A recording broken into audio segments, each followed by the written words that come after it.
Buenos días compañeros y docentes. El día de hoy vamos a hablar sobre las proteínas. Somos del equipo número 2 y está conformado por Fátima Guadalupe Acuña Chávez, Jamie Fernanda Alberto Prudente, Eric Jaciel Arisqueta Reyes, Alondra Aimee González Jacobo, Génesis Gabriela Sainz Rodríguez, Cassandra Isabel Torres Ventura y Andrick Giovanni Valdés González. Las proteínas están formadas por moléculas de aminoácidos que están unidos mediante un enlace conocido como enlace peptídico. El orden y la disposición de los aminoácidos depende del código genético de cada persona. Cada proteína contiene hidrógeno, oxígeno, nitrógeno y carbono. Clasificación de proteínas.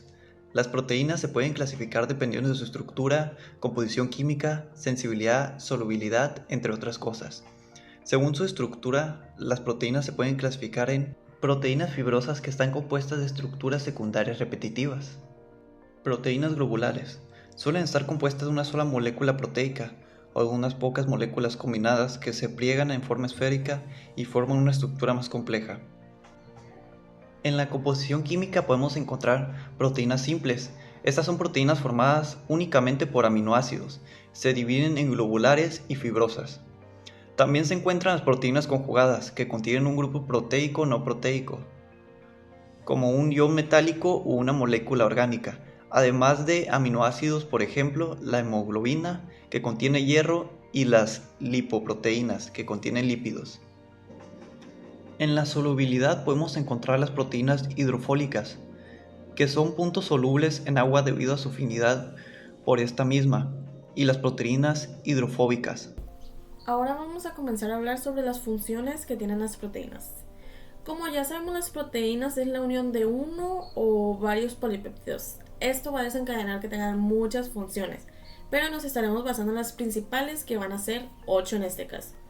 Va a ser la capacidad amortiguadora que tienen las proteínas estructurales, las enzimas, las proteínas de defensa, las proteínas reguladoras, las proteínas como un medio de transporte, las proteínas fibrosas y por último las globulares. Vamos a estar hablando sobre la capacidad amortiguadora que tienen las proteínas. Nosotros lo conocemos así porque contienen muchos grupos ionizables en su cadena R. Esto quiere decir que pueden ya sea ceder o aceptar protones, y a este proceso es al que nosotros le podemos llamar que es una proteína amortiguadora.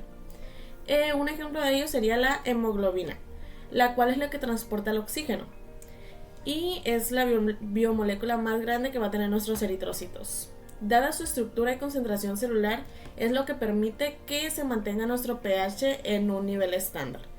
A este proceso es que nosotros pues podemos llamarlas como amortiguadoras, porque van amortiguando la sangre que va pasando por nuestro cuerpo. Ahora hablaremos sobre las proteínas estructurales. Este tipo de proteínas suelen tener propiedades muy específicas. Las principales van a ser que son elásticas y que tienen una fuerza mecánica diferente a todas. Este tipo de proteínas son las principales en nuestros componentes de tejido conjuntivo debido al colágeno. Podemos encontrarlo ya sea en el cabello, en las uñas y en la piel. En la piel va a desempeñar la elasticidad, que va a ser, pues, como bien lo dice, lo que permite que nuestra piel sea elástica. Sigamos con las enzimas. Las enzimas son proteínas las cuales van a cumplir con el deber ya sea de dirigir o acelerar un proceso bioquímico. Un ejemplo de ellos puede ser la digestión. Es el factor que hace que nuestra digestión siga un curso ya sea acelerado o a un movimiento estándar. Sigamos con las proteínas de defensa. Como bien lo dice su nombre, las proteínas de defensa cumplen con la obligación de defender ya sea una parte del cuerpo en específico o ya en general. Tenemos por ejemplo la queratina, la cual está en nuestra piel y nos va a ayudar a proteger el organismo de algunos daños ya sean mecánicos, ya sean químicos. Algo ya más específico serían los anticuerpos, ya que van a ser los encargados de reaccionar a sustancias extrañas que lleguen a entrar en nuestro organismo y una vez que los anticuerpos la reconozcan, lo que va a hacer es que la neutralicen. De este modo va a hacer que defienda nuestro sistema inmunológico. Proteínas reguladoras. Es la unión de la molécula hormonal o de crecimiento a los receptores, lo que ayudará en el proceso de regulación biológico. Como ejemplo vamos a tener a la insulina y al glucagón, las cuales son las encargadas de regular la concentración sanguínea de glucosa, y la hormona de crecimiento va a estimular el crecimiento y la división celular. Proteínas como medio de transporte. Las proteínas transportadoras nos van a servir, como su nombre lo indica, a transportar iones a través de la membrana o entre células. Como ejemplo vamos a tener a la globobina, que lleva CO2 a los tejidos desde los pulmones, y las lipoproteínas LDL y HDL, que transportan lípidos insolubles por el torrente sanguíneo. La transferina y la ceruloplamina son proteínas séricas que transportan hierro y cobre. Proteínas fibrosas.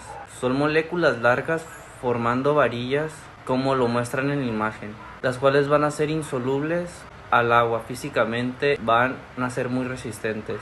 Un ejemplo de estas puede ser la queratina de la piel, del pelo y uñas. Tienen funciones estructurales y protectoras. Proteínas globulares. Van a ser esféricas, compactas y en general hidrosolubles. Tienen funciones dinámicas. Por ejemplo, las inmunoglobinas y proteínas de transporte homoglobina. Todas las proteínas poseen una misma estructura química central. Existen 4 estructuras. La estructura primaria consiste en una secuencia de aminoácidos de forma lineal que da la función a las proteínas. La estructura secundaria se da cuando existe un plegamiento en la cadena polipeptídica.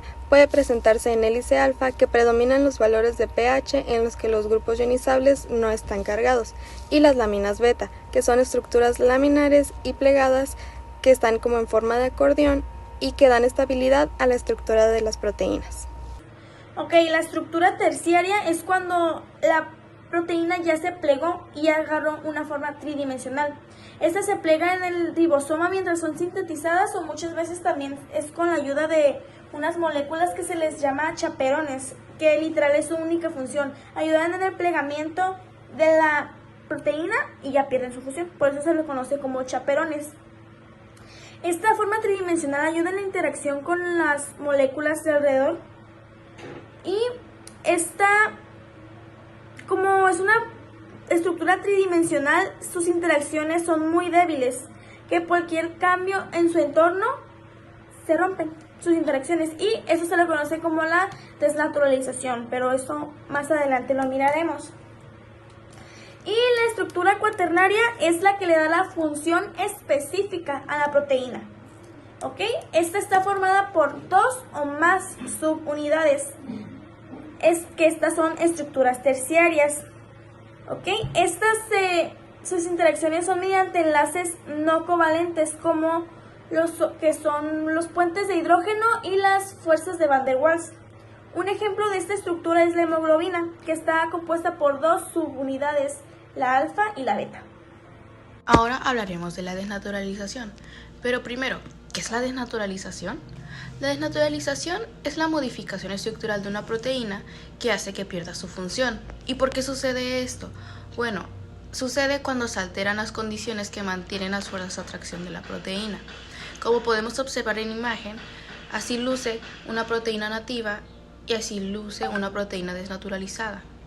También existe la renaturalización. ¿Pero qué es la renaturalización? La renaturalización es, como por decir, lo contrario de la desnaturalización.